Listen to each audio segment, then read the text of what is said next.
Cek, bismillahirrahmanirrahim. Assalamualaikum warahmatullahi wabarakatuh.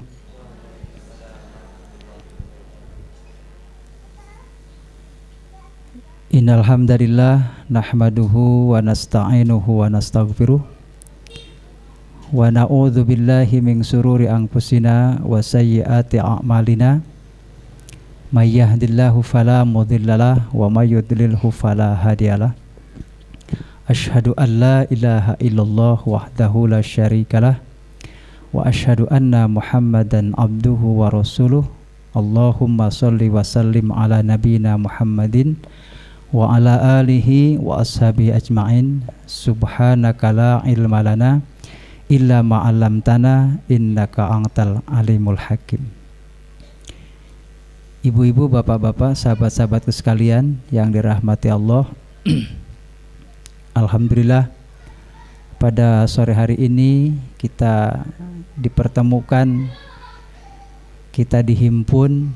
Mudah-mudahan himpunan kita, perkumpulan kita, himpunan yang terikat dalam satu ikatan ketauhidan, dan mudah-mudahan kita berharap kepada Allah Subhanahu wa taala bahwa kita termasuk salah satu dari sekian orang yang nanti akan mendapatkan satu panggilan dari salah satu 8 pintu surga yang Allah Ta'ala siapkan. Pintu surga itu kan ada pintu sholat, ada pintu zakat, ada pintu jihad, ada pintu aiman, ada lagi pintu ar-royan. Nah, orang-orang yang puasa itu insya Allah dia akan memasuki surga Allah Ta'ala melalui pintu ar-royan.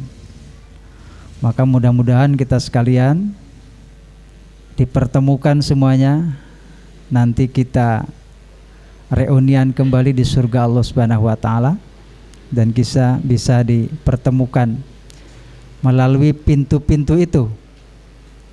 Ya, kalau mungkin tidak bisa dengan pintu jihad, mudah-mudahan bisa dengan pintu sholat, pintu sedekah, atau pintu puasa, atau pintu ar-royan tadi. Nah, ibu bapak rahimakumullah, kesyukuran yang kedua bahwa kita alhamdulillah masih diringankan melangkahkan kaki-kaki kita menuju tempat ilmu. Ada satu kabar baik dari Rasulullah Sallallahu Alaihi Wasallam. Kata Nabi begini, man salaka thoriqan yaltamisu fihi ilman sahalallahu lahu thoriqan ilal jannah.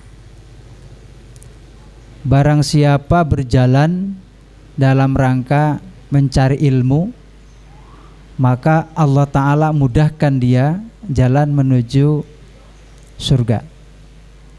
Jadi teman-teman sekalian yang kita insya Allah rutin setiap Rabu malam hadir ke teras dakwah ini, mudah-mudahan termasuk bagian dari orang yang sedang menempuh jalan ke surga.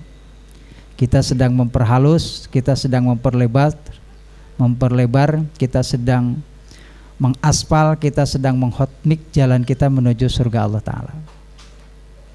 Ada satu kisah. Ada kisah orang itu sudah membunuh sebanyak 99 orang. Membunuh 99 orang. Lalu dia tersadar untuk bertaubat. Datanglah dia kepada rahib atau sang pendeta. Lalu dia tanya kepada sang pendeta ini, wahai sang pendeta, saya pengen taubat karena saya sudah melakukan banyak dosa dan saya sudah membunuh sebanyak 99 orang. Apakah taubat saya diterima? Gitu ya. Kata pendeta ini, wah, dosamu terlalu banyak. Tampaknya dosamu tidak diampuni. Nah, karena dia itu sang pembunuh, ya toh, dengan mudahnya dia menghunjamkan pisaunya itu kepada sang pendeta dan pendeta itu mati. Jadi total dia sekarang sudah membunuh sebanyak berapa orang? 100 orang. Tapi tetap dia kekeh, ada keinginan dia untuk bertaubat. Datang lagi dia cari kepada orang alim, pada ulama. Dia bertanya, "Hai orang alim, saya sudah membunuh orang sebanyak 100 orang. Tapi saya punya keinginan untuk bertaubat yang sungguh-sungguh. Apakah taubat saya diterima?" Kata orang alim yang bijak ini, "Seberapa banyak pun dosa yang kau miliki," atau katanya begini, "Dosa yang kau miliki tidaklah seberapa dibandingkan dengan besar dan maha luasnya pemaaf Allah Ta'ala.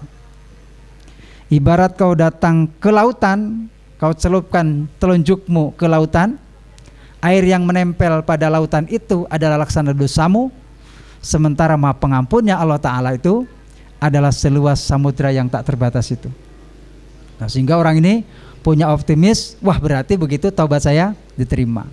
Maka kata orang alim ini, taubatlah kau dengan sungguh-sungguh, hijrah dengan sungguh-sungguh, tetapi ketika kau hijrah tidak hanya sekedar hijrah, tapi ilmui hijrahmu.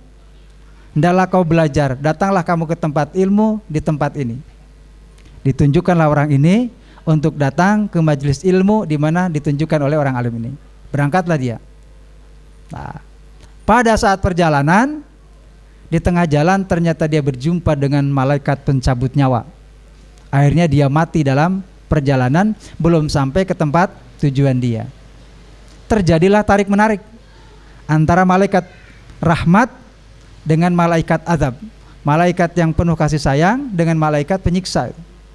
Kata malaikat azab, "Ini hak saya orang ini. Biar saya yang bawa, biar saya siksa ini orang karena banyak dosanya." Kata malaikat rahmat, "Oh tidak, ini hak saya." Berebutlah di antara keduanya. Adalah keadilan, ya. Malaikat Jibril menjadi sang pengadil di antara keduanya. Ukurlah jarak di antara keduanya.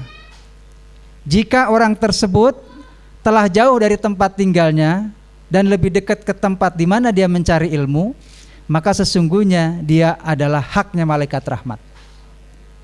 Tapi seandainya dia itu lebih dekat dari tempat tinggalnya dan lebih jauh dari tempat mencari ilmu, maka dia adalah hak malaikat azab. Diukurlah. Ternyata yang terjadi apa? Yang ternyata ketika diukur jarak di antara keduanya itu, dia lebih dekat ke tempat di mana dia menuntut ilmu, maka itu menjadi haknya malaikat rahmat. Diampuni dosanya oleh Allah Ta'ala. Nah, maka teman sekalian, ini bersyukur kalau kita masih dilonggarkan, diringankan kaki kita, melambaikan tangan kita untuk mencari ilmu. Ini sesungguhnya adalah perjalanan kita untuk menuju surga Allah Subhanahu wa Ta'ala. Lalu kabar yang selanjutnya, ya nanti Mas Haji kalau ada yang mau tanyakan silakan ya sambil jalan. Kabar yang kedua kata Rasulullah nih, masih dalam rangkaian hadis itu sebenarnya. Hadisnya mengatakan begini, "Wa mastama'a qaumun fi baitin min buyutillah yatsluna kitaballah wa yatadarasunahu bainahum ila nazalat alaihimus sakinah wa hafafhumur rahmah wa hafafhumul malaika wa ghasyiyatuhumur rahmah wa dzakarahumullahu biman indahu wa man batu amaluhu lam yusri bihi nasabu." Kata Nabi begini, tidaklah sekelompok orang dia berkoloni, dia berkumpul dalam satu kumpulan, yang dalam kumpulan itu ya dia membaca ayat-ayat Allah Ta'ala, membaca Al-Quran. Nah, Ibu Bapak rahimakumullah, kata Nabi tidaklah sekelompok orang berkumpul dalam satu kumpulan ya di rumah-rumah Allah Ta'ala, bi baitin min buyutillah, lalu di dalamnya baca ayat Al-Quran, wa yatadarasunahu bainahum, atau mereka mengkaji ayat-ayat Allah Ta'ala, tidak hanya dibaca tapi mereka kaji. Jadi tadarus itu sebenarnya bukan cepet-cepetan ya. Bahasa Arab itu ada kata darosa, itu mempelajari. Tapi kalau sabako cepet-cepetan. Tapi biasanya tempat kita tadarus itu cepet-cepetan, biar cepet hatam kan gitu loh. Bahkan di masjid saya yang saya sering tarawih di daerah Banguntapan itu semalam Al-Quran bisa hatam. Ya, satu malam hatam. Tapi dibuat jamaahnya 30 orang gitu. Jadi ini juz 1, juz 2, juz 3 sampai 30. Jadi satu malam hatam. Ya. Sebenarnya tidak hanya membaca ayat-ayatnya, memang satu huruf adalah dicatat satu kebaikan dan dibalas sampai 10 kebaikan. Tapi juga silakan mungkin mengkaji yang lain. Selain kita membaca ayat-ayatnya, coba kita resapi. Mungkin menghitung ayat. Al-Baqarah itu ada berapa ayat, tahu nggak? Al-Baqarah ada berapa ayat? 282 apa 86? 86. Sepakat? Insyaallah. Ya, 286. Ya, ada berapa kata?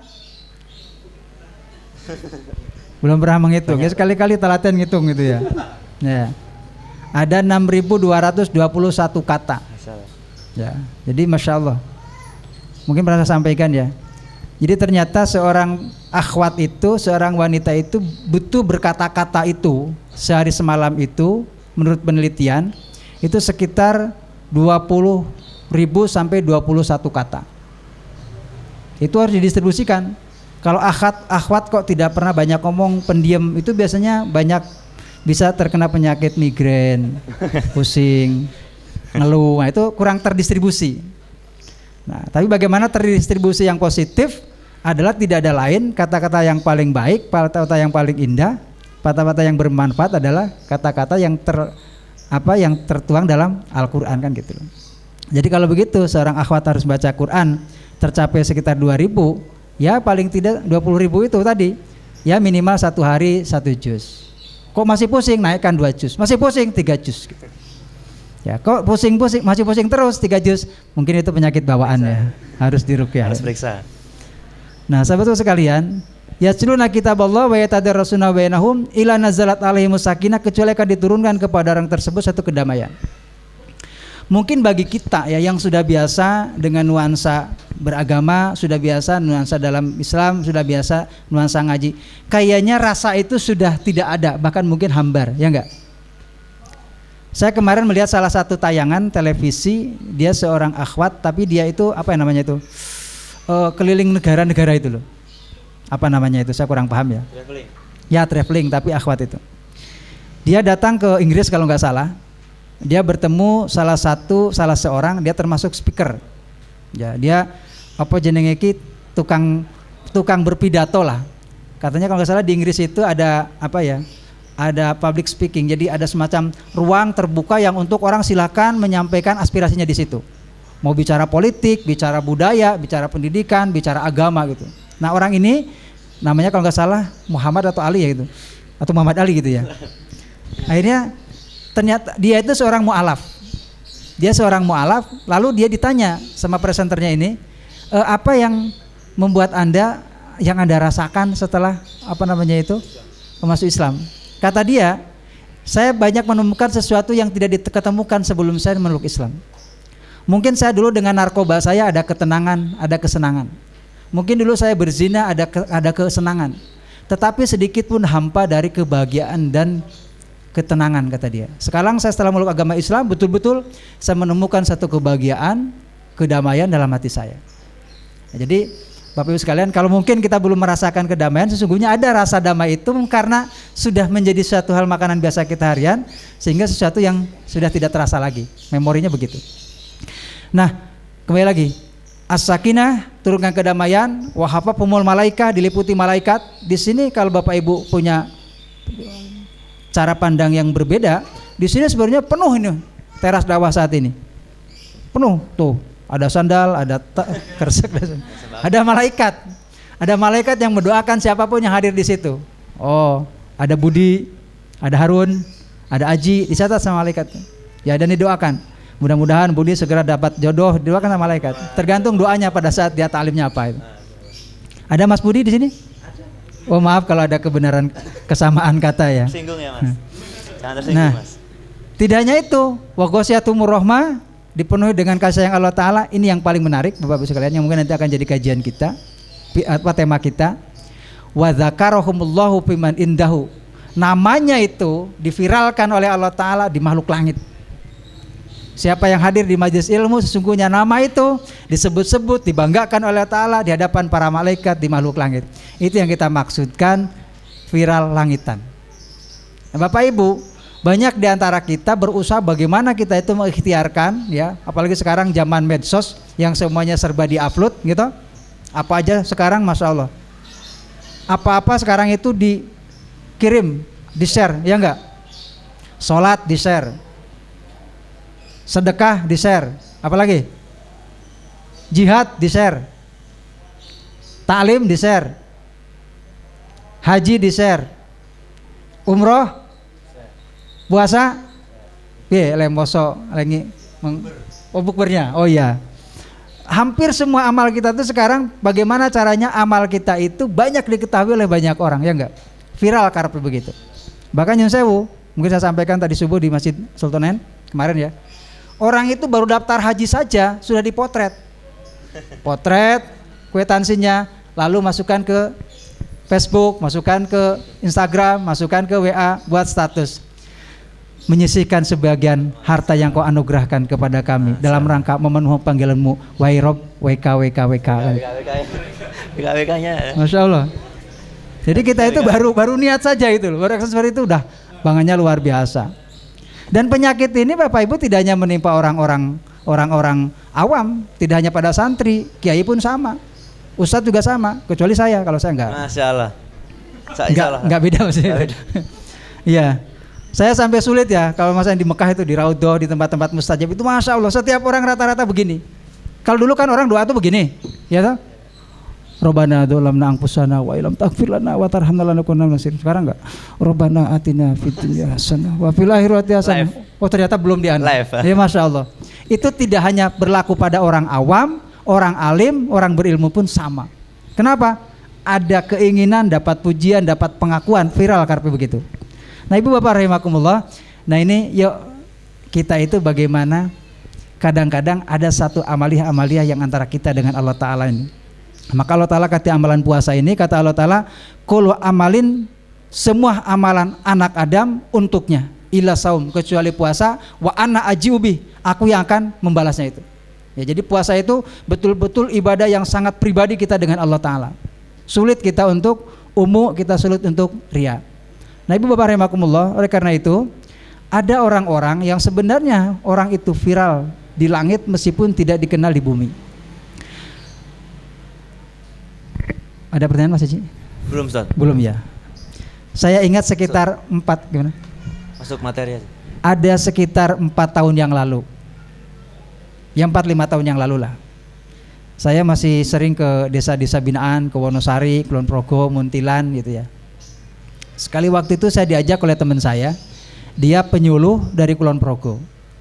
Dia bilang gini, "Tat, jenengan tak ajak yuk ke tempat desa binaan saya."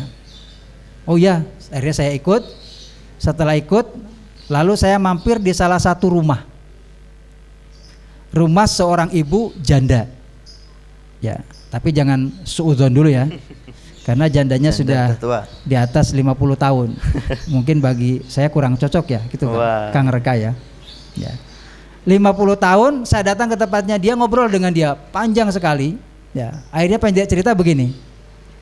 Ternyata Bapak Ibu, dia itu seorang yang luar biasa bagi saya. Dia punya 2 anak, meskipun anaknya sudah pada berkeluarga, tapi kerjaannya dia yang jelas itu hanya ngarit, punya 2 ekor kambing di rumahnya itu.